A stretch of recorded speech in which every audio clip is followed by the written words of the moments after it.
In a quiet village nestled among rolling hills, there lived a Zen master named Ryokan. He was known not just for his wisdom, but for his profound simplicity. Ryokan lived in a small, humble hut at the foot of a mountain, owning almost nothing. His door was never locked, a symbol of his open heart and trust in the world. One cool evening, while Ryokan was away on a walk to gaze at the full moon, a thief crept into his hut. The thief rummaged through the sparse dwelling, searching for anything of value. He turned over the simple mat, looked under the low wooden table, and checked the small clay pots.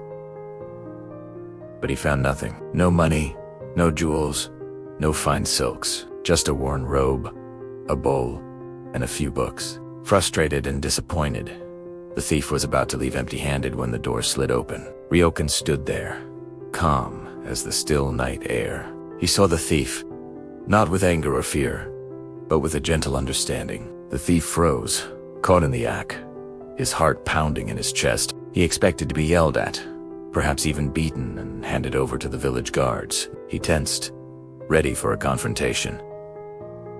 But Ryokan simply smiled, a warm, genuine smile that held no judgment. "You have come a long way to visit me," he sighed softly, his voice like the rustling of leaves. "And you should not leave with nothing. Please, take this as a gift." Ryokan began to remove his own robe, the only one he owned. It was old and patched, but it was clean and provided warmth against the chilly night. The thief was utterly bewildered. He had come to steal, to take by force and deception. Yet here was this man, willingly giving him his own clothing. He stared at the monk, then at the robe being offered. He couldn't comprehend it. Was this a trick, a tespa? Looking into Ryokan's eyes, he saw only sincerity and compassion. Hesitantly, the thief reached out and took the robe. His hands trembled slightly. He mumbled a word of thanks, a word that felt foreign and heavy on his tongue. Without another glance, he turned and fled into the darkness, clutching the robe as if it were a treasure he had rightfully stolen. Ryokan watched him disappear into the night. Then, he sat down on the edge of his porch, now wearing only his thin undergarments. The cool night air wrapped around him, but he didn't seem to notice the cold. He looked up at the sky, where the full moon shone with a brilliant, silvery light, bathing the entire landscape in its serene glow. He let out a soft sigh, not of loss, but of something else entirely. He gazed at the moon, a slight smile playing on his lips, and thought to himself, "Poor man, I wish I could have given him this beautiful moon." The thief, meanwhile, ran until he could no longer see the little hut. He finally stopped, breathless, in a clearing. The robe in his hands was surprisingly warm. He looked at it, this simple garment, given to him freely by the man he had intended to rob. He had stolen many things in his life coins from purses, food from stalls, trinkets from wealthy homes. But this was different. This wasn't something he had taken. It was something he had received. The warmth of the robe seemed to seep into him, chasing away not just the physical cold, but a deeper, more profound chill that had settled in his soul long ago. He looked up, and through the canopy of trees, he saw the same brilliant moon that Ryokan was watching.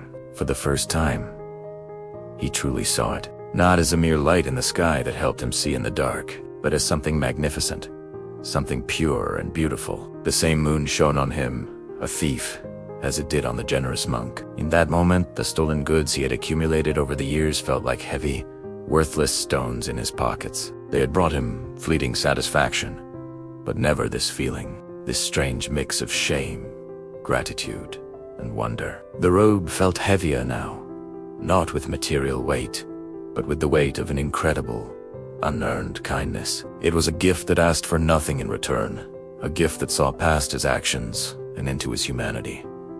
Years passed. The thief was never seen in that village again. The story of Ryokan and the thief became a local legend, a tale told to children to teach them about generosity. Ryokan continued his simple life, his door always unlocked, his heart always open.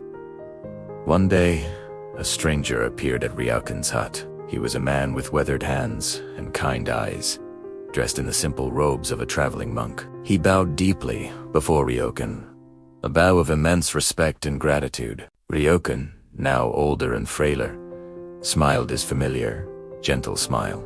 The man looked at Ryokan and said, "Master, many years ago, you gave a poor, lost man a robe, but you gave him something far more valuable." He paused, and his eyes glistened as he looked up at the sky, where a sliver of the daytime moon was visible. "You gave him the moon, and it has lit my path ever since." The man had spent years reflecting on that night. The monk's selfless act had planted a seed in his heart. It was a seed of change, a seed that grew slowly but steadily, pushing aside the weeds of greed and desperation. He had abandoned his old life, seeking not to take from the world, but to understand it, and to find a peace like the one he had witnessed in Ryokan simply nodded, his eyes twinkling. He placed a hand on the man's shoulder. "The moon was never mine to give," he sighed softly. "It has always been there for anyone willing to look up." This story reminds us that true wealth isn't what we possess.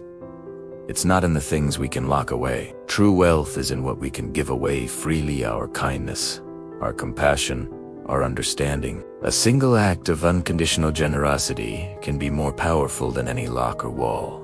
It can be a gift that, like the moon, illuminates the darkest of paths and guides a lost soul back home. The most valuable things in life are not the ones we own, but the ones we share. Thank you so much for watching. If this story resonated with you, please consider liking this video and subscribing for more content that explores the quieter, more profound corners of life. See you next time.